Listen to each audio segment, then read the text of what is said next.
어느덧 2020년도 마지막 주일에 우리가 와 있습니다. 지나간 한 해를 이렇게 돌이켜 보면 그래도 올해는 뭐 다른 해와 같이 우리가 많은 것을 이루지 못했지만 참 좋은 핑곗거리가 있어서 그나마 좀 마음이 편한 것 같습니다. 예상치 못하게 이 코로나 바이러스가 이렇게 창궐하는 바람에 많은 활동들이 제한을 받고 그랬습니다. 하지만 그런 가운데서 저는 하나님께 한 가지 감사할 일이 있음을 분명히 보았습니다. 뭐냐면 우리 군포 번영교회 성도들의 이 성품이 좀 많이 변한 것을 보았습니다.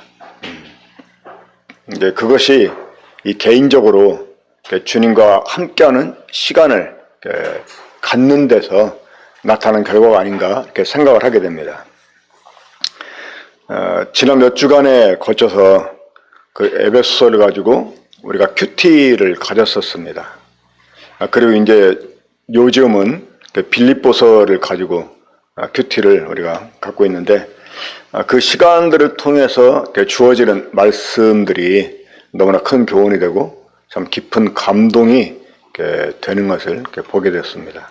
그리고 이제 저 개인적으로만 아니라 이것이 다른 형제와 자매들에게도 참 실제적인 생활 가운데 유익을 주고 있음도 보았습니다. 엊그제 이제 제가 어떤 청년 자매로부터 간증을 들었어요.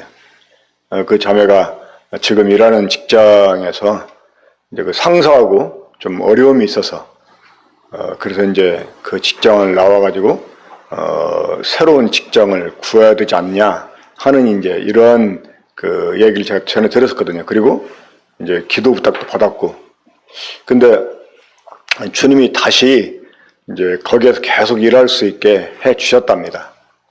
근데 이제 그 자매가 저한테 그 간증을 하면서 이제 전에 그러한 어려운 얘기를 했고, 그러니까 기도 부탁을 했기 때문에 이제 주님이 이제 또 주신 새로운 일들에 관해서 이제 간증이 필요할 것 같아서 저한테 한다고 그래서 제가 이제 간증을 듣고 언제 한번 교회 전체 앞에서 그 간증을 하면 좋겠다라고 이제 제안도 했었거든요. 근데 이제 그 간증을 듣는 가운데 그 자매가 그 에베소서에 있는 그 말씀, 그러니까 이제 큐티를 가지면서 대했던 그 말씀을 그 생활에 적용을 시킨 거예요. 이제 그 상전에게 복종할 것을. 그래서 이제 자기가 직장 내에서 자기 상관이 되는 분에게 어떻게 대해야 될지를 이제 교훈을 받고 이제 그대로 하겠다고 이제 결심을 한 거예요. 그 간증을 들으면서 하나님께서 말씀으로 그 자매를 인도해 주시는 것, 또 그 자매도 하나님 말씀을 이렇게 받아서 이렇게 삶을 살아가는 이것이 얼마나 귀하게 보이는지 모릅니다. 그러면서 이제 제가 우리가 이 큐티를 성도들 전체적으로 하고 또 조를 나눠가지고 이 나눔을 하는 것이 얼마나 잘한 일인가 하는 생각을 하게 되고 그런 이 개인적인 시간을 통해서 성도들의 삶의 변화가 조금씩 일어나는 것을 확인할 수 있어가지고 참 감사가 됐습니다. 그리고 지난 금요일 날 이제 모임을 하는 행사를 하면서 제가 한 가지 또 이제 기쁨이 됐던 게 있었어요. 뭐였냐면 저는 지금 이 비대면 혹은 이제 간접대면으로 그 우리가 집회를 하잖아요. 말씀을 또 듣기도 하고. 그래서 성도들이 이제 말씀을 제대로 들을까 하는 의구심이 있었거든요. 딴전 피우면서 뭐 이렇게 예배당 안에서도 말씀 시간에 막 왔다 갔다 하는 경우도 많은데 뭐 집에서는 오직 더 하겠어요. 그 말씀을 제대로 들을까 그랬는데 이번에 모임을 행사하는 걸 보니까 말씀을 사람들이 잘 듣고 있더라고요. 그냥 이제 개별적으로 인터뷰하면서 어떤 가정에서 뭐 이제 군포교회람 자기한테 무엇인가 하는 부분 얘기하는데 그 나중에 이제 퀴즈 내고 그랬잖아요. 근데 대답들을 거의 다 잘 하신 것 같았어요. 제가 그걸 보면서 우리 성도들이 이렇게 방송을 해도 말씀을 대충 듣는 게 아니구나, 집중해서 듣는구나 하는 이런 생각 때문에 참 기쁨이 됐어요. 그런데 이제 아까 예배 시간에 그 생각을 잠깐 다시 해봤는데, 이게 그냥 집중한 게 아니고, 그러니까 성도들이 말하는 것 가운데서 퀴즈 문제가 있다고 하는 얘기를 듣고 퀴즈 때문에 더 집중해 들은 게 아닌가 이런 생각이 지금 갑자기 들더라고요. 그래서 제가 그런 생각을 했습니다. 뭐냐면 앞으로 주일날도 또 수요일날도 이렇게 말씀을 한 다음에 사회자가 몇 가지 퀴즈 문제를, 그러니까 말씀 가지고 퀴즈 문제를 내가지고 상을 주면 얼마나 더 집중해 들을까 하는 생각을 또 해보게 됐습니다. 자, 우리가 그간의 에베소서를 통해서 또 요즘 이제 빌립보서를 통해서 주님께 받게 되는 교훈이 있습니다. 특별히 에베소서가 강조하는 게 있죠. 뭐냐면 이 교회는 그리스도의 몸으로서 이 하나님의 처소가 되는 것이고, 그 하나님이 거하실 처소가 되기 위해서는 교회에게 기본적으로 요구가 되는 게 있는데, 그게 뭐냐? 바로 하나가 되는 것입니다. 그래서 이 교회가 하나됨을 이루기 위해서, 그리고 또 이 그리스도의 몸 교회를 자라게 하기 위해서 어떻게 해야 되느냐 하는 것들이 에베소의 주된 내용이라고 할 수 있습니다. 자, 그리고 이제 빌립보서. 사실 이 빌립보서에 핵심 이제 내용이 있습니다. 그게 뭐냐면 이 빌립보 교회뿐만 아니라 우리가 이제 바울이 교회들에게 보낸 서신서를 보면 공통적으로 그게 항상 대두가 되는 문제인데, 뭐냐면 교회 내에서 성도 간에 갈등을 하는 거예요. 사실은 빌립보 교회도 그게 있었어요. 그러니까 이 빌립보 교회에서 일어나고 있는 성도 간의 갈등. 근데 그 갈등이 무엇에서 이렇게 유발이 되냐면 경쟁심에서. 그러니까 성도 간의 경쟁심에서 그런 갈등이 이제 유래가 되더라고요. 근데 사실 빌립보서가 그 문제를 다루기 위해서 1장, 2장, 3장이 말씀되고 있다라고 우리가 생각할 수 있습니다. 근데 이게 보면 이 서로 주님을 위하는 열심, 또 서로 교회를 이해하고 하는 열심, 이 열심을 가진 사람들 사이에 이 문제가 생겨나는 거예요. 근데 이거는 어떤 교회고 간에 항상 있었던 것 같아요. 그런 문제를 다루기 위해서 이 빌립보서가 기록이 됐다고 생각을 합니다. 근데 그러한 문제를 해결하기 위해서 필요한 것들을, 그러니까 그 문제를 직접 다루기 전에 그러한 문제를 근본적으로 해결하기 위해서 필요한 말씀을 사도 빌립보서 1장, 2장, 3장에서 이렇게 교훈해 줍니다. 자, 1장의 주된 내용이 무엇이죠? 내 상황은 어떻든지, 나에게 어떠한 불리한 일들이 일어난다 해도 그리스도가 전파하는 것 때문에 나는 기뻐하겠다. 그러니까 살든지 죽든지 내 몸에서 그리스도가 존귀하게 되기를 원하는 이런 마음이 있기 때문에 죽는 것도 유익하다. 이렇게 이제 고백을 합니다.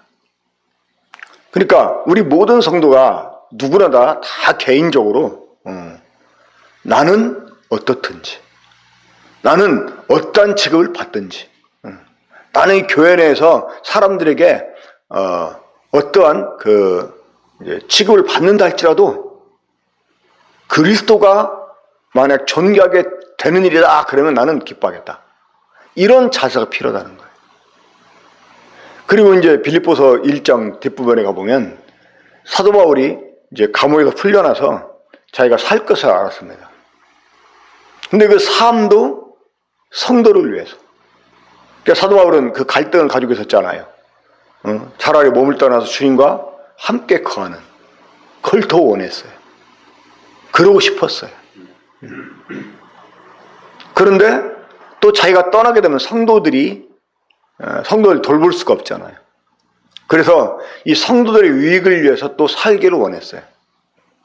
그러니까 우리 모든 성도들은 기본적으로 이러한 갈등 속에 항상 살아야 된다라고 생각을 합니다.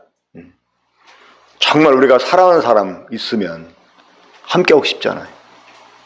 정말 그런 마음으로 주님과 함께 있고 싶어하는 이런 마음이 우리에게 더 커야 돼.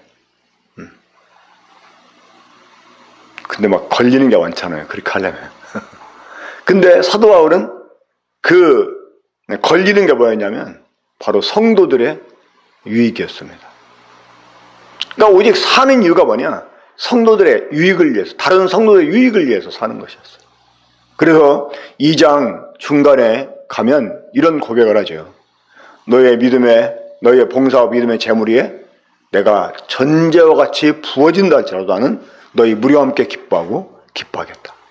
그러니까 이 전제라고 하는 것은 이제 희생제사를 드리는 맨 마지막에 포도주를 재물 위에 붓는 거거든요. 그러니까 이제 이 제사의 마지막을 구하는 이게 전제인데 사도 바울은 그렇게 자기가 전제와 같이 부어진다 할지라도 기뻐하겠다는 거예요. 그러니까 이 성도들의 봉사와 그 재물 위에 자기 자신이 이제 지금 이 순간 자기 생의 마지막을 자기가 맞는다 할지라도 여기에서 자신의 모든 목숨이 다 쏟아진다 할지라도 기뻐하겠다는 거예요. 그러니까 이런 자세가 필요한 것입니다. 오직 그리스도만이 존귀케 탄다면 나는 어떤 취급받아도 좋다. 이런 자세.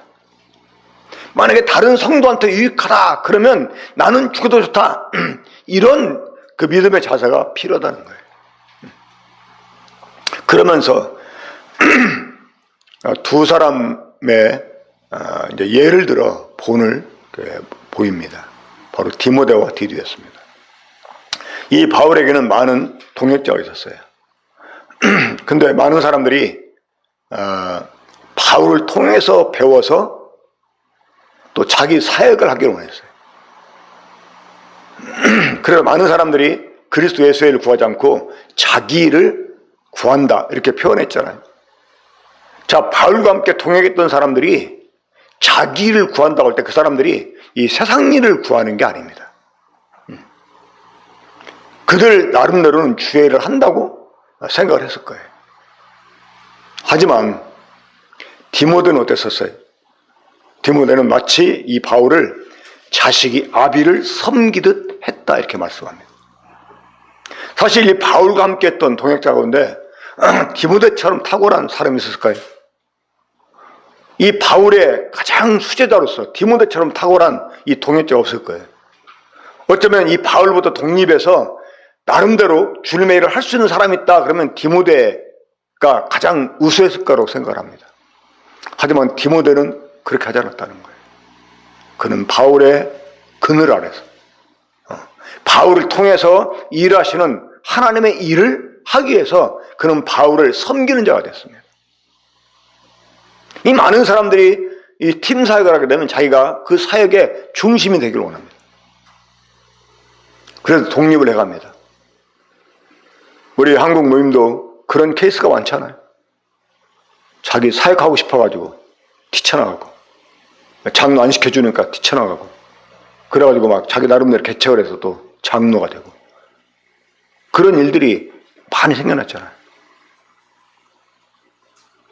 근데 이 디모데는 그렇지 않았다는 거예요. 이 팀 사역 속에서 자 우리가 팀 사역하려면 무엇을 배제해야 되는 줄 아십니까? 독립심이에요. 이 독립심을 배제하고 내가 그 중심이 아니어도 내가 거기에 묻혀서 내 이름이 드러나지 않는다 할지라도 그걸 통해서 하나님의 일이 진행된다 그러면 그걸로 기뻐하는 이게 디모데였다고 하는 것입니다. 자, 그리고 디도는 어떤 본을 보였습니까? 이 빌립보에서 로마까지의 거리가 1800km가 됩니다. 지금은 1800km 그렇게 긴 거리가 아닙니다. 뭐 부산 2번 왕복하고 한 대전쯤 내려가는 그런 거리예요. 그런데 그 당시는 달랐잖아요. 배를 타고 와야 되고 또 도보로 가든지 아니면 뭐 마차를 타고 가든지 그렇게 해야 되는데 그 긴 여정을 이 빌립보 교회가 바울을 위해서 모아준 연보를 가지고 바울을 찾아가다가 이 디도가 병에 걸립니다. 근데 그것도 아주 심하게 그 병에 걸려서 정말 죽음 직전에까지 이르게 됩니다. 이 바울도 그것 때문에 걱정을 했다고 그랬습니다. 근데 그러다가 이제 다시 살아나게 되는데 이때 디도가 뭘 걱정했을까요? 예, 빌립보 교회 성도들이 자신이 병들었다는 얘기를 듣고 자기 때문에 걱정한 것을 더 걱정을 했어요. 내가 성도들에게 걱정을 끼쳤구나. 성도들이 나 때문에 걱정을 하게 하다니 이것 때문에 더 가슴 아팠다는 거예요. 그러니까 자기가 죽게 되었는데 그 정말 죽을 뻔하다가 살았는데 오히려 위로가 더 필요한 상태 아니겠습니까? 그러니까 그럼에도 불구하고 위로받기보다 오히려 그런 자기 때문에 걱정한 이 빌립보 교회 성도들이 염려가 돼가지고 그것 때문에 걱정을 한 그런 이제 예를 들어서 본을 보입니다. 그러니까 이러한 자세를 우리가 주님 앞에서 갖게 된다면 교회 내에서 갈등이 일어날 수 있을까요? 자, 이제 3장에서는 어떤 내용을 말씀합니까? 그 육체를 자랑하는 이런 사람들. 그러니까 이 교회 내에서도 보면 이제 어떤 조건들을 막 자랑합니다. 내가 언제 구원받았는데, 응? 내가 이 교회에 언제부터 있었는데 이러면서 막 내가 이 교회에서 뭘 얼마나 했나 막 이제 그런 걸 가지고 막 서로 막 또 이제 자랑을 하잖아요. 우리가 유대주의자들을 욕할 게 아닙니다. 그 똑같은 거예요. 그렇게 하는 사람들은. 그러면서 이제 십자가의 원수를 행하는 사람들. 늘 얘기하면서 우리들의 정체성을 얘기해 주죠. 우리의 시민권은 하늘에 있다는 거예요. 이제 그런 말씀 끝에 4장에 들어가서 바울이 진짜 하고 싶었던 얘기를 합니다. 내가 유오데아와 순두개를 권하노니 그 두 사람 사이에 갈등이 있었고 다툼이 있었어요. 주님 안에서 일치할 것을 같은 마음을 가질 것을. 그러니까 교회에서 누가 좀 뛰어나면 어때요?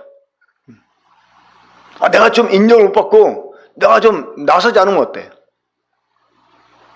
주님이 존귀하게 된다면 그게 다른 성도에게 유익이 된다면 나는 기뻐하고 기뻐하겠다 이런 마음을 갖는 게 이게 빌립보서에서 우리에게 주는 교훈의 전부라고 할 수 있습니다. 이런 말씀을 통해서 우리가 정말 이제 이 군포교회를 세워가기 위해서 실제로 이 삶에 적용을 시켜야 되는데 저는 이제 이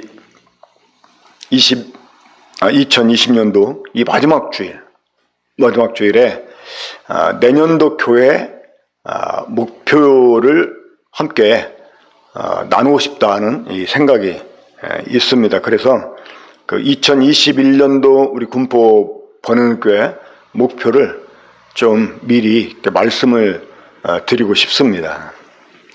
일단 우리 군포 번영교회 2021년도 목표를 닮음과 섬김이라고 정했습니다.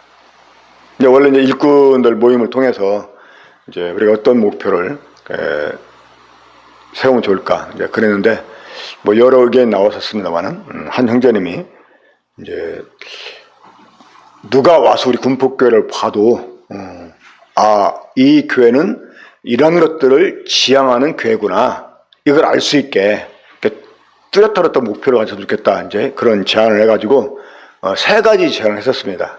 아까 말씀드리고 비슷한데 성품, 그러니까 우리가 그리스도의 성품을 이제 닮아가는 거, 우리의 성품이 이제 변화가 돼가는 거, 그리고 또 은사, 은사를 발견하고 은사를 개발해서 이제 다음에 무엇일까요? 섬김. 이 세 가지 이제 제안을 했었었는데, 제가 이제 그거를 토대로 해가지고 좀 두 가지로 이렇게 줄였습니다.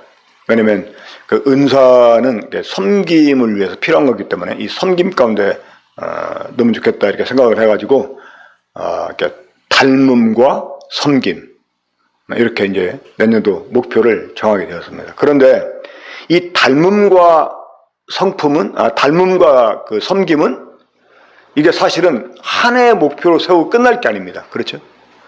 이 모든 성도들이 평생에 가져야 될 목표라고 생각을 합니다. 그렇죠?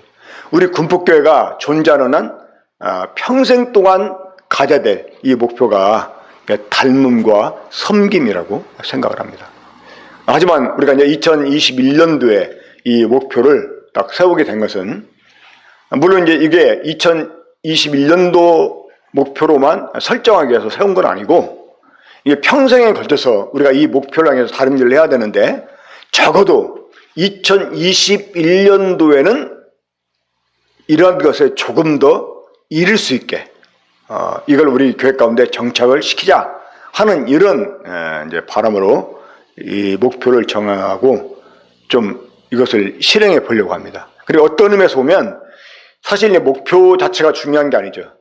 이 목표는 뭐 너무나 뻔한 거 아니겠습니까? 그렇죠? 너무나 뻔한 건데 이제 이 목표를 우리가 세워서 우리들의 마음을 새롭게 하려고 하는 건 무엇 때문이냐면 그럼 어떻게 하면 이 목표에 우리가 다가갈 수 있느냐 하는 그 계획을 수립하는 일이 보다 더 중요하다고 생각합니다.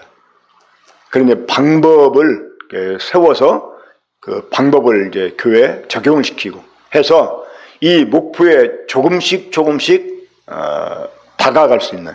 그래서 이제 한 해가 지나고 나서 한 해를 이렇게 정리하게 될 때 뭔가 뚜렷하게 그 성과를 확인할 수 있는 그런 일을 위해서 목표를 설정하고 그런 방법들을 우리가 가지려고 합니다.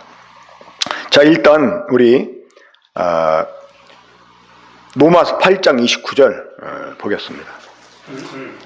자, 로마서 8장 29절 보면 하나님이 창세전에 우리를 그리스도 안에서 예정하신 그 이제 목적 나오는데 우리 다 이미 익히 잘 아는 말씀이지만 함께 읽겠습니다. 로마서 8장 29절입니다. 시작.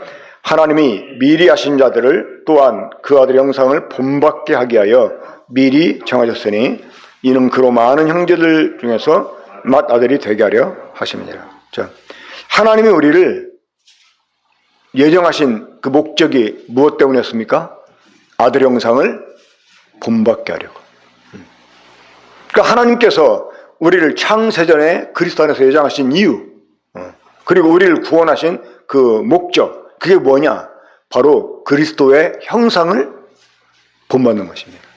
그러니까 이 주님의 성품을 닮아가는 것입니다. 자, 이런 비슷한 말씀이 베드로후서 1장 4절에도 있죠. 베드로후서 1장 4절 보겠습니다.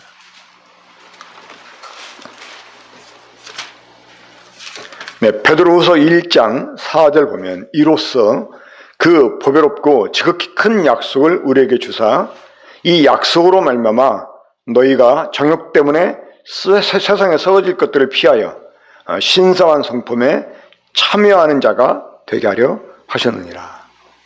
이 신성한 성품, 이전 번역은 신의 성품이라고 번역을 했었죠.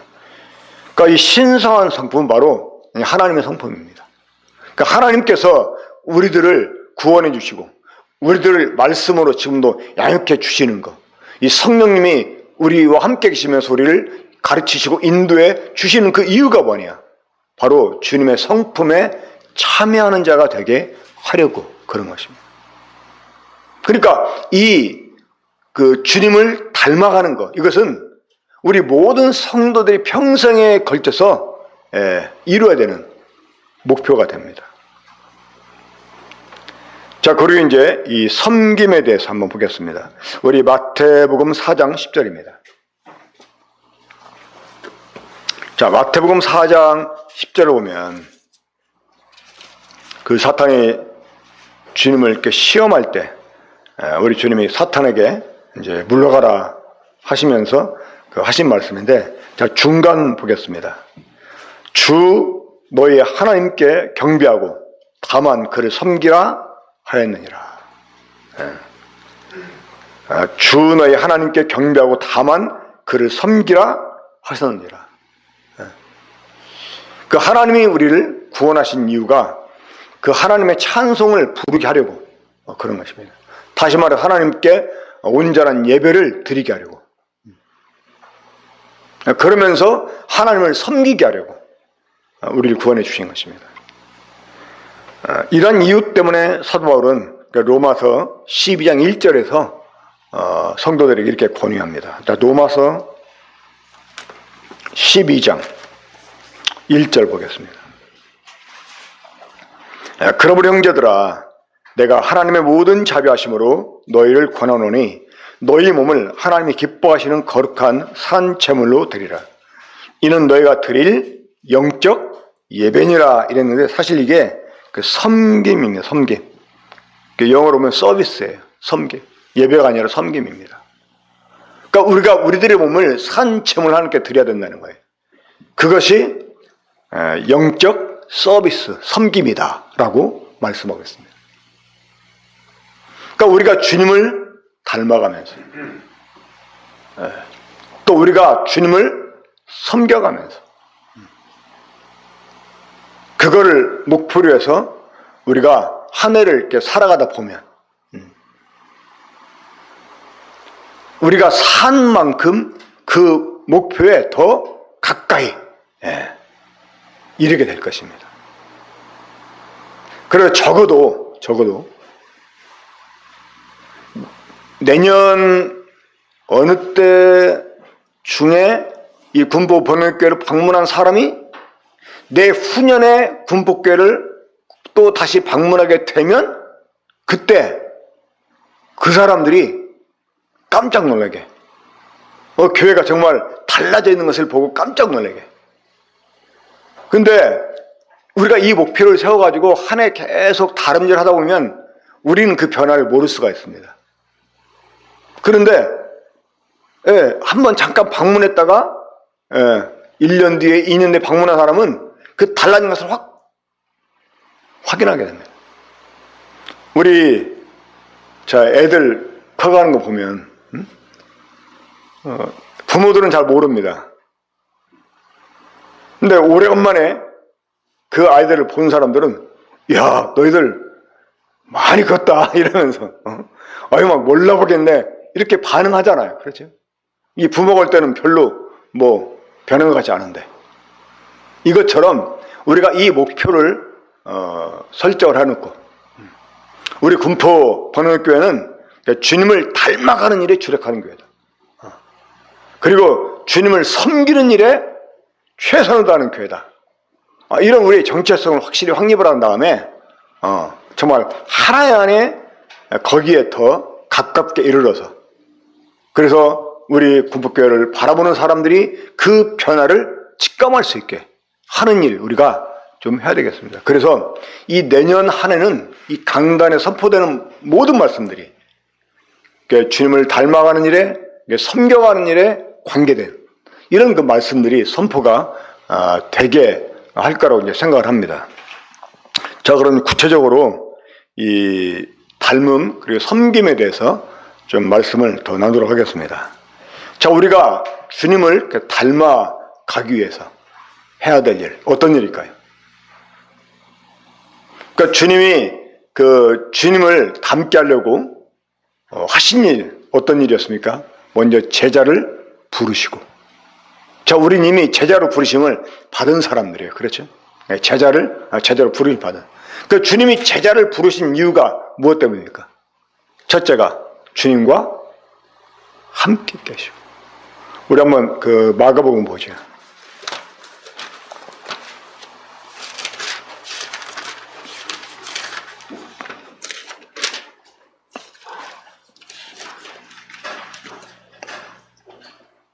우리 마가복음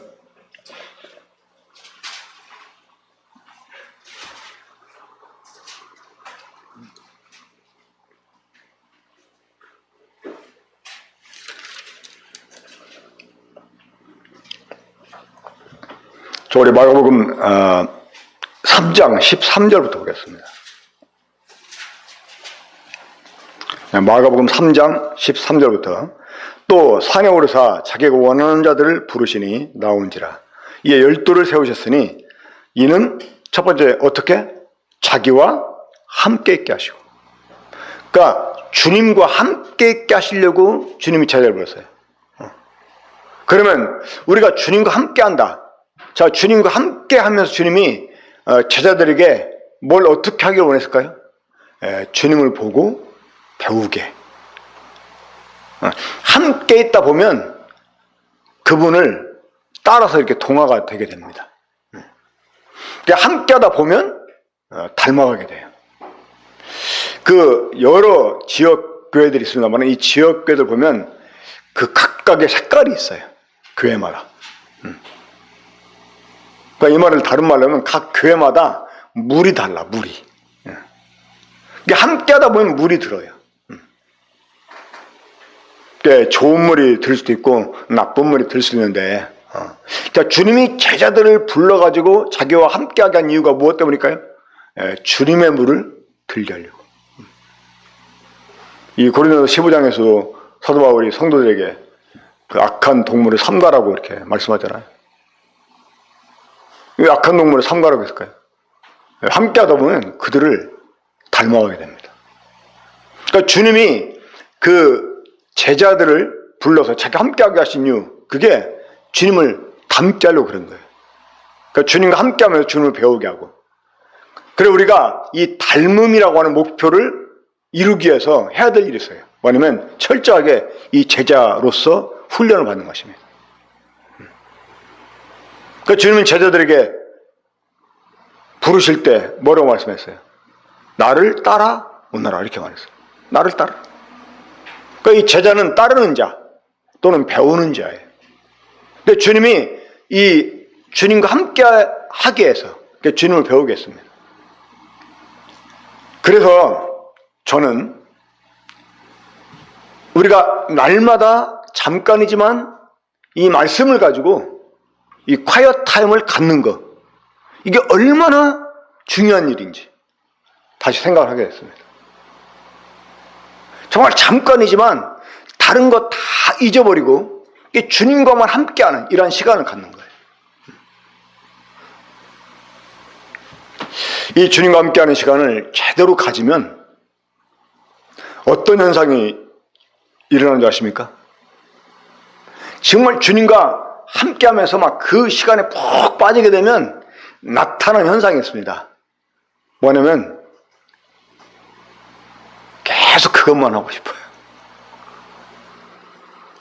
베드로가 변화산에서 변화되신 주님 모습 보고 뭐라고 말했습니까? 여기가 더 좋사오니 우리가 초막 셋을 짓고 이러면서, 그러니까 거기에 계속 머무르고 싶은 거예요. 그 찬송가에 그 저장 및 꽃 위에 있을, 여러분 그 노래 찬송가 아시죠? 그 마지막 가사가 3절 가사가 무엇이죠? 밤 깊도록 동산하네 주와 함께 있으리 하나 슬픈 세상에 할 일 많아서 날 가라 명하시네. 그러니까 이 밤 깊도록 동산 안에 주님과 함께 있고 싶어하는. 그래서 정말 그 시간을 제대로 가지면 황홀경에 이르게 됩니다. 황홀해져. 어떨 때는 막 눈물로 막 범벅된 얼굴을 갖게 되고 너무나 감동이 돼서. 근데 그렇게 하다 보면 우리가 변화가 됩니다. 이 주님과 함께 시간을 보내는 이 quiet 타임이 이 제자 훈련의 가장 기본이에요. 그러니까 주님이 제자를 불러서 하게 하신 일이 어떤 일이었어요? 주님과 함께 하게 하는 일이었어요. 그래서 저는 이 quiet 타임을 갖고 거기에서 이렇게 주님께로부터 받은 것들 성도들이 함께 나누는 거, 이거를 좀 더 여전히 안 하는 사람이 참 많다고 그래요. 어떨 때는 막 조장 혼자서 막 하는 이 조도 있고, 어떤 때는 조장도 안 하는 조도 있고. 근데 이거 우리가 정말 심각하게 주님 앞에서 돌아봐야 돼요. 큐티 그냥 안 하는 것으로 끝나는 게 아니고요. 이거는 자기를 제자로 부르신 주님의 명령을 사실은 거역하는 일이에요. 이 교회가 정한 의무를 행하지 않는 것으로 끝나는 게 아니고, 이 자기를 제자로 불러서 함께 하게 하신 주님 이 원함을 거절하는 그런 죄가 되는 것입니다. 심각하게 생각을 해야 됩니다. 그리고 우리가 이 주님을 함께 해서 주님과 함께 해야 되고, 주님과 함께 하는 그 시간, 이게 quiet time이라고 말할 수가 있어요. 왜 quiet time일까요?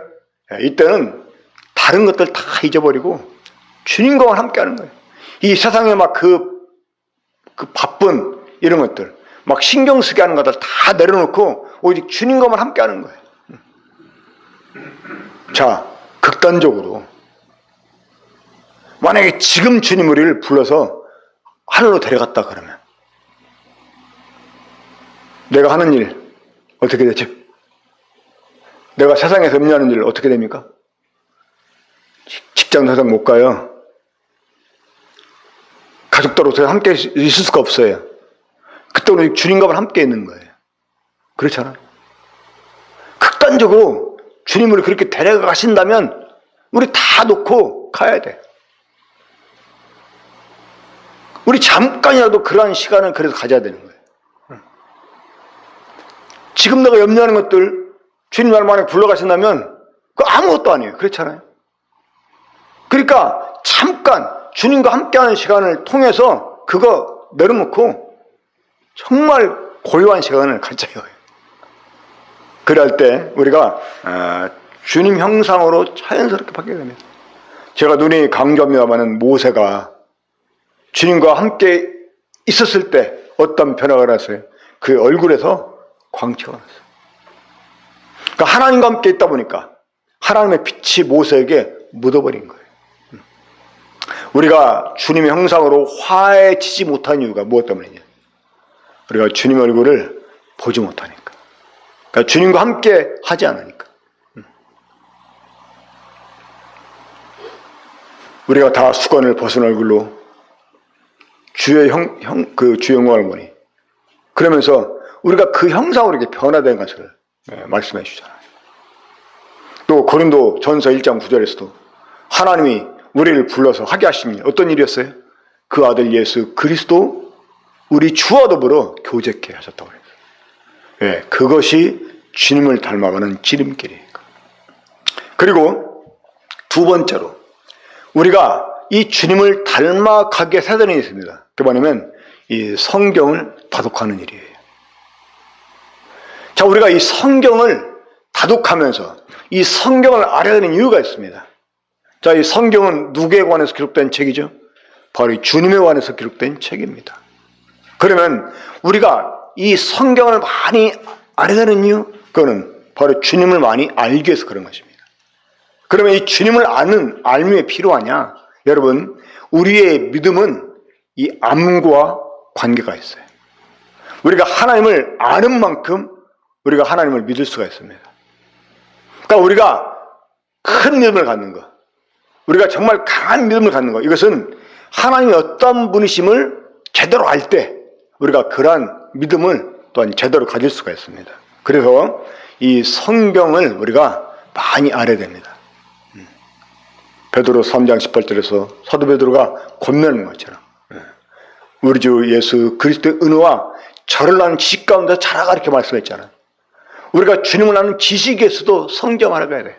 우리가 주님을 많이 아는 만큼 우리의 믿음이 더 커지게 되고, 그리고 그만큼 우리가 또한 주님을 이렇게 닮게 됩니다. 그러니까 주님이 어떤 분이심을 우리가 알 때 그분을 본받을 수가 있는 거죠. 그렇잖아요. 그러니까 주님 본받으려면 주님이 어떤 분인지를 알아야 본받죠. 그러기 위해서 우리가 성경을 이렇게 다독하는 일도 좀 내년에 이렇게 정착을 시켜볼까 이렇게 생각을 합니다.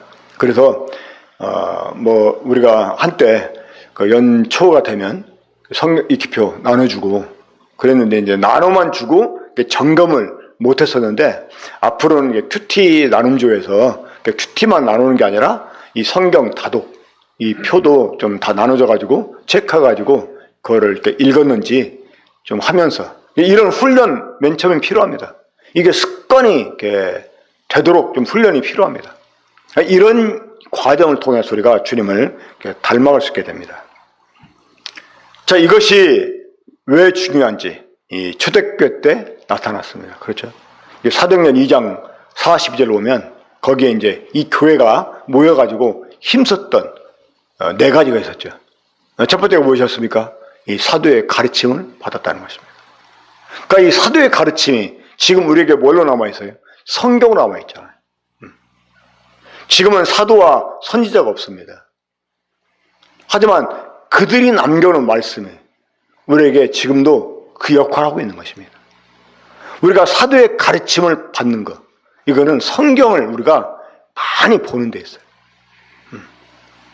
이 사도의 가르침을 통해서 우리는 주님이 어떤 분인지를 알게 되고, 그래야 할 때 우리가 주님을 닮아가는데 용이한 그런 방법을 또한 가질 수가 있다고 하는 것입니다.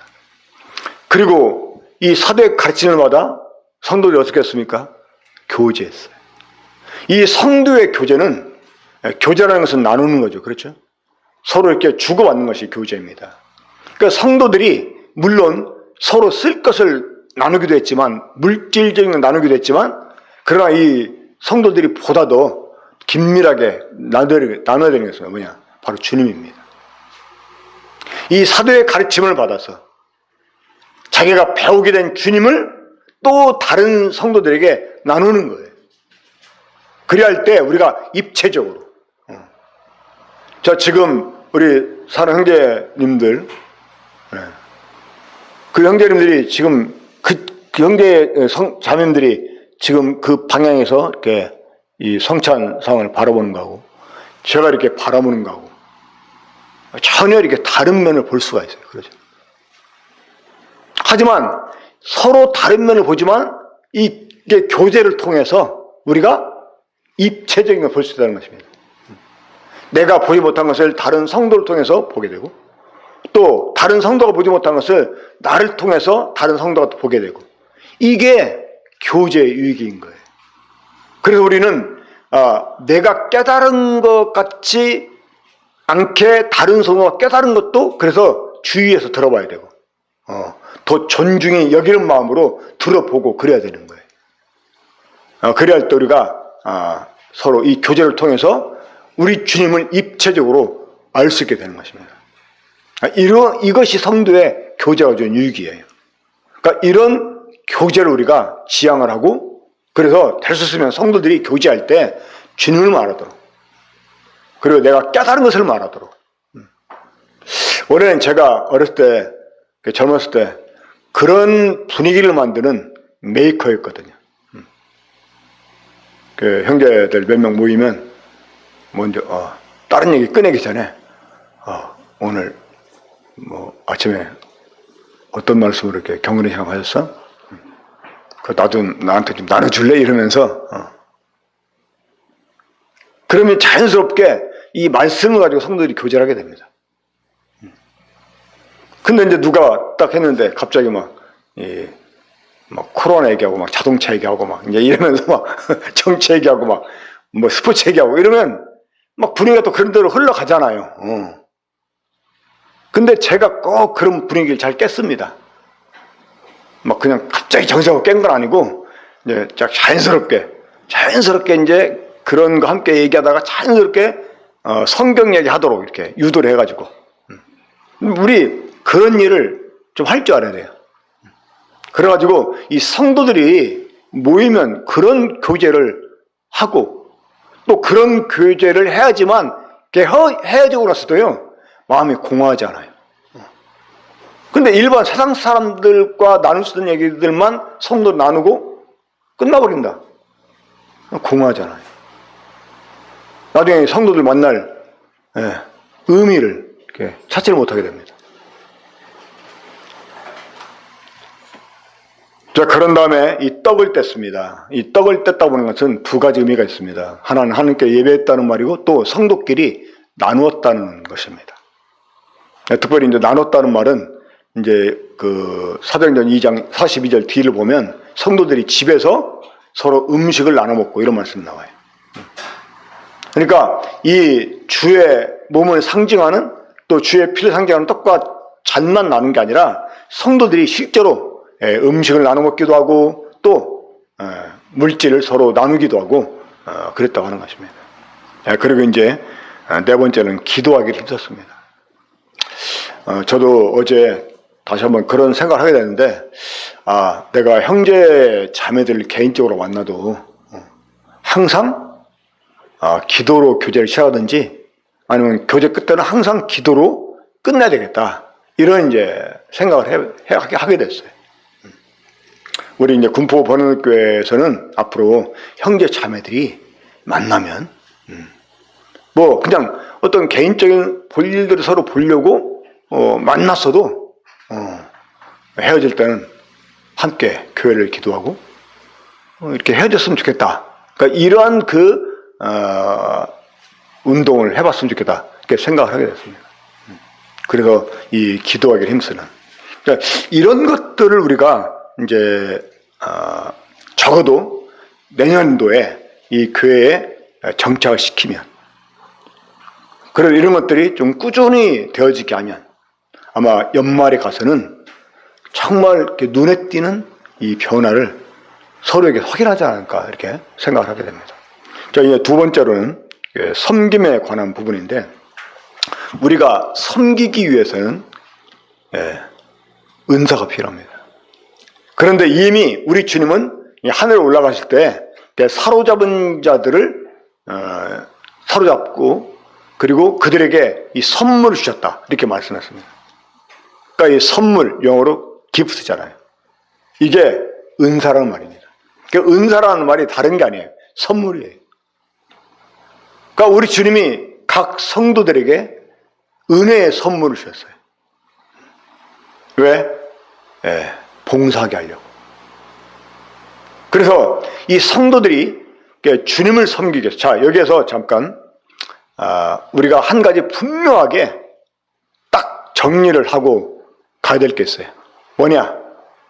이 주님을 섬긴다고 하는 것은 바로 성도를 섬기는 것이다. 자, 여러분, 보이지 않는 주님 어떻게 섬겨요? 자, 보이지 않는 주님 어떻게 섬기냐고. 바로 성도로 섬기는 게 주님 섬기는 거잖아요. 그렇죠? 이 주님의 몸인 교회가 온전한 모습을 갖춰갈 수 있도록, 이 주의 몸인 교회가 계속 성장해 갈 수 있도록 다른 성도를 섬기는 게 이게 주님 섬기는 거예요. 그러니까 은사라고 하는 것은 다른 성도를 섬기라고 주신 거예요. 그러기 위해서 우리가 해야 될 일이 있죠. 뭐냐? 자기 은사가 무엇인지를 아는 거예요. 내가 이 교회에서 이 교회를 세워가기 위해서, 내가 다른 성도를 돕고 다른 성도를 세워가기 위해서, 다른 성도의 유익을 주기 위해서 내가 해야 될 일이 뭐냐? 내 가진 은사가 뭐냐? 이걸 알아야 돼요. 그리고 은사를 가졌다 해도 그 은사를 개발하는 일이 필요해요. 그래서 좀 더 우리가 이제 구체적으로 내년 이제 연초에는 좀 일꾼들이 집중적으로 이 은사를 발견하게 하고 개발하게 하는 이 방법을 좀 우리 연구를 해야 되겠습니다. 그래서 사람들을 잘 가르쳐서 그 성도들이 자기 은사가 뭔지를 알고 그 은사를 따라 봉사하는 그런 일이 있게 되겠습니다. 그래서 이제 은사가 뛰어나도 그게 없으면 섬길 수가 없어요. 뭘까요? 헌신입니다. 헌신. 자기를 드려야 돼요. 이 루벤 지파를 특징적으로 한 말씀이 있습니다. 저희가 활을 가졌으나 이 전쟁의 날에 전쟁에 참여치 않았다는 거예요. 그러니까 무기는 좋은 걸 가지고 있는데, 자, 그 무기가 무엇 때문에 필요해? 전쟁하라고 필요한 거잖아요. 그렇죠?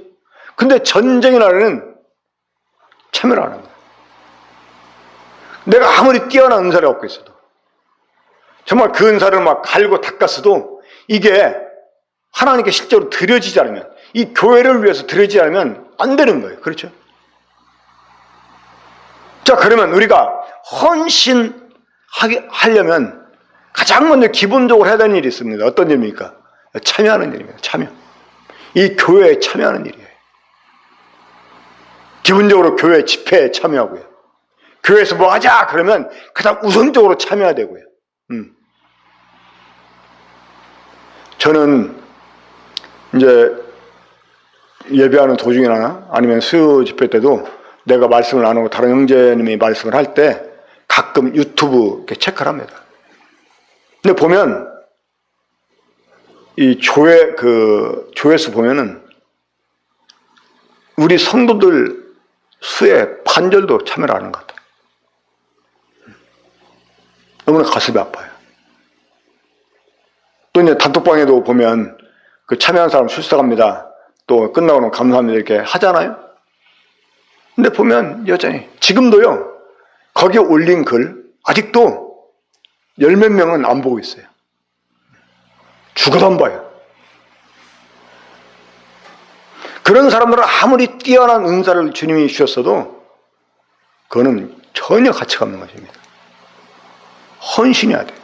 헌신하면 기본적으로 참여해야 돼요. 왜? 참여해야지만 다른 성도를 보기도 하고 또 그 성도의 사정도 알 수 있게 되는 거 아니겠습니까? 그렇죠? 이 예배 시간에 예배조차 참여를 안 하네. 하나님 그런 사람 어떻게 쓸 수 있겠습니까? 그러니까 우리가 이제 성도들을 위해서 기도할 때 이 모든 성도들이 적어도 기본적으로 이 교회 모든 집회에 열심히 참여할 수 있게 기도해야 되고요. 거기에 더 나아가서 성도들이 정말 이 교회를 위해서 내가 무엇을 할 것인가를 생각할 수 있도록 기도해야 되겠습니다. 그리고 이제 이 교회 내에서의 나 역할을 아는 일이 중요합니다. 우리가 너무나 주제넘게 내 은사가 아니고 내가 할 수 있는 일이 아닌데도 참견하기를 좋아하는 사람들이 있어요, 보면. 그래가지고 자꾸 다른 사람에게 어려움을 주는 사람들이 있습니다. 또 이제 이 형제들 가운데 일부는요, 이 강단에 나와서 설교를 해야지만 일을 한다고 생각하는 사람들이 있어요. 그런 기회가 자기한테 안 주어지면 자기를 대우를 안 해준다고 생각하는 그런 경우가 있어요. 우리 군포 같은 경우는 이 약간 이제 강단에서 말씀을 전하는 것을 컨트롤하잖아요. 아무나 나와서 하지 않게 하잖아요. 근데 옛날에 많은 모임에서는요, 이 설교자를 따로 미리 정하지 않고요, 성령님 인도하시는 대로 한다고 해가지고 그냥 자유롭게 참여케 했었습니다. 근데 뭐 참 모든 사람이 가르치는 은사가 있어가지고 나와서 성도들에게 유익을 주는 이러한 그 교제라면 참 좋은데요. 그렇지 못한 사람들이 그런 일을 하기만 좋아해. 실제로 이제 그런 아직 수준도 아닌데. 그래가지고 막 강단 원하면 막 자기는 나름대로 막 열심히 막 기분 좋아서 하는데 듣는 사람은 뭔 말인지 몰라. 한 번은 제가 이제 대전에서 이 신장 결석을 수술하기 위해서 병원에 입원했었거든요. 근데 수요일 돼가지고 내가 이제 그 외출 신청을 해가지고 그 대전 내동교회를 갔습니다. 수집회 때 많은 사람이 오지 않았었어요. 근데 한 형제가 딱 올라갔는데, 아우, 진짜 막 가서 멱살 잡고 끌어내리고 싶은 마음이 들더라고. 나이도 어린 형제인데, 아주 못된 걸 배워가지고 아주 막 저는 다 됐어. 막 성도들한테 당신들 말이야, 응? 이러면 되겠냐는 식으로 막 하는데, 정말 못 들어주겠더라고요. 근데 결국은 모임을 떠났고, 아주 이 정신력으로 피폐한 이런 상태에서 지낸다고 하는 소식을 오래전에 들었습니다. 그러니까 이제 자유롭게 놔두니까 막 그런 현상이 생겨나는 거예요. 정말 주님 앞에서 자기 주제를 한다면, 절제하고, 다른 사람이 할 수 있게 하고, 그래야 되는 거죠. 이제 그러니까 교회 내에서의 역할이 뭔지를 알아야 돼요. 이 강단에 나와서만 말씀 전하는 게 이게 주님이 하는 게 아닙니다. 막말로 신발장 정리하는 것도 큰일하는 거예요. 우리 보면 이 건물 청소하는데 월요일부터 금요일까지만 청소합니다. 청소하는 아줌마가. 토요일하고 일요일은 안 해요.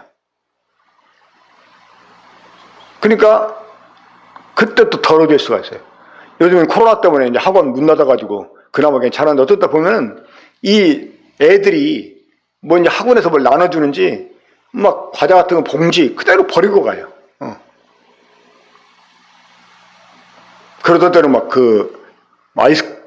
그런 막 하드 그런 아이스바 이러면 또 막 못다가 흘렸는지 막 그대로 막. 그러면 그런 것 청소하는 것도 사실은 큰 일인 거예요.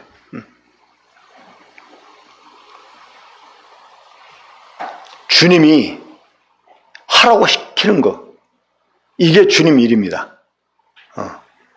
주님이 나한테 만약에 또 저 휴지 좀 주사라 그러면 휴지 줍는 게 하나님의 일인 거예요. 휴지 주라고 했는데 막 기도만 막 열심히 했어. 그 주님 일 안 한 겁니다. 그러니까 주님이 하라고 하는 일, 그러니까 교회 내에서 내 위치 이걸 알아야 돼. 내가 어떤 역할을 해야 될지 이걸 알아야 돼. 또 이렇게 말했다고 그래가지고 화장실 청소만 하려고 하지 말고요. 그래 맞아 하고서 겸손해가지고 그래 내일부터 다음 주부터 해야 돼 화장실 청소해. 그러면 뭐 나쁜 건 아니지만 또 다 그것만 할 수 없는 거죠. 그렇죠? 근데 하면 제발 티 좀 내지 마. 나는 이렇게 하는데 왜 다른 사람 안 하는지 그렇게 하면 안 되고요. 자, 이제 그래서 그 은사를 발견하고 개발해서 헌신해서 교회 안에서 역할이 뭔가 해가지고 이제 본격적으로 이 다른 성도를 섬기는 일, 이것이 바로 주님 섬기는 것입니다.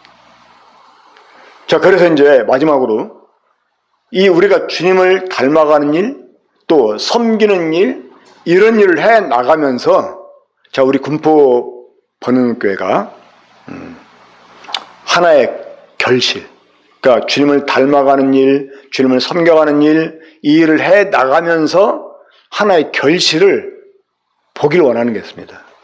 그게 뭐냐면 팀 전도 전략입니다. 예전에 제가 뉴질랜드 가기 전에 교회에 이 팀 전도 전략을 한번 정착시킨 일이 있었어요. 이게 이제 먼저 교육이 필요합니다. 교육이 필요하고, 그리고 실제로 이제 이것을 위해서 교회가 좀 체계를 갖춰야 돼요. 한때 이제 군포에서 그런 일을 했었어요. 그때 잠깐이었지만 변화를 봐줬어요. 이 교회에 정말 있는 듯 없는 듯 한 사람들도요, 새로운 사람을 향해서 접근하고 친절을 베풀고 하는 모습을 보셨습니다. 또 그리고 그때 주님께서 이 군포에도 큰 부흥을 주셨어요. 제가 뉴질랜드 가기 얼마 전에 이 군포에 정말 큰 부흥이 있었거든요. 막 구도자를 하나님이 계속 보내주셔가지고 내가 개인적으로 복음 전해서 그들이 확신을 가졌었지만 더 확신을 갖게 하려고 계획도 없던 전도집회를 하기도 하고 정말 계속 이렇게 하나님 영혼들을 보내주신 적이 있었어요. 제가 그때 깨달은 게 있었는데 뭐냐면 교회가 전도를 하려고 마음만 먹어도 주님이 영혼들을 보내주신다는 거예요. 그걸 기뻐하시는 거예요. 그래서 이 팀 전도 전략을 교회에 정착을 시키려고 합니다. 내년도에. 지금 한 형제님을 통해서 그 책을 가지고 공부하게 하고 있습니다. 그래 이제 공부가 되면 수요일 날 통해 가지고 그 8번에 걸쳐 먼저 이 강의를 드려야 됩니다. 제가 군포에 와서 한번 강의한 적이 있었어요. 그 우리 일꾼들 돌아가면서 한번 한 가지 강의하게 했었는데 그때는 이제 아마 그 강의는 됐는데 정착시키지를 못했었어요. 근데 그거를 정말 정착을 시켜서 이 전도하는 일을 제대로 한번 해볼까 생각을 합니다. 특히 이 코로나 바이러스 시대 때는 이 팀 전도 전략이 정말 중요한 이 전략 같다고 이렇게 생각이 듭니다. 자, 그래서 이 팀 전도가 뭔지 먼저 이해하는 일이 필요합니다. 그리고 이 팀 전도에 참여하기 위해서, 자, 이 팀 전도라는 것은 좀 간략하게 말씀드리면 전도를 위해서 팀을 구성한다, 이게 아닙니다. 이 교회 전체가 전도를 위한 팀이 되는 거예요. 그래서 한 영혼을 구원에 이르게 하고 그로 하여금 이 그리스도인으로서 성장에 가게 하는 일에 모든 성도가 그 사람에게 과정 속에서 그 관여해야 될 그런 은사가 있다고 하는 거예요. 그것을 위해서는 이 교회가 한 팀이 돼야 돼요. 그 한 팀이 돼가지고 내 은사가 뭔지, 내 역할이 뭔지 이해를 하는 일이 필요하고, 또 그 일을 위해서 미리 우리가 이 친구들을 만드는 일을 하게 됩니다. 친구들. 이 전도는 관계 중심으로 이렇게 되어질 때가 가장 효과적입니다. 나와 생활 가운데 관계를 맺고 있는 사람들에게 우리가 전도를 해야 되는데, 그런 일을 위해서 사람들을 사귀는 거예요. 그러니까 이 구두자 만들기를 우리가 해야 되는 거죠. 그러면서 이제 그런 일을 위해서 기도하고, 다른 사람들의 또 친구들을 위해서 기도하는 이런 그 시간들을 가져야 되고, 그리고 적어도 구원받은 성도라면 다른 사람들이 이 구원에 대해서 질문을 하게 되면 대답할 것들을 가져야 됩니다. 기본적으로.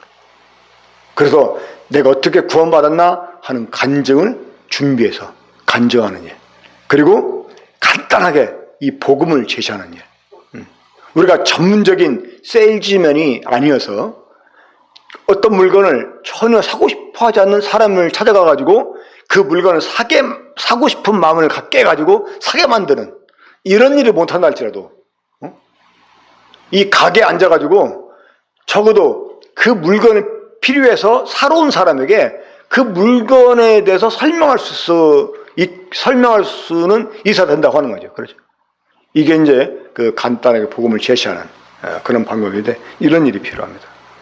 그리고 내년부터는 매월 두 번째 주일, 우리가 이제 이 코로나 바이러스 때문에 전도 주일 멈추고 있는데, 매월 이제 두 번째 주는 전도주일로 해가지고 이 복음을 전하고, 그래서 이제 요즘 이제 코로나 시대 비대면으로 우리가 지금 모임을 하고 있는데, 구두자를 예배당에 데려오는 것보다 좀 집으로 오게 해서 차나 식사도 함께 하고 이러면서 그 말씀을 이렇게 듣게 하고 하면 좋겠다, 이런 생각도 해보게 됩니다.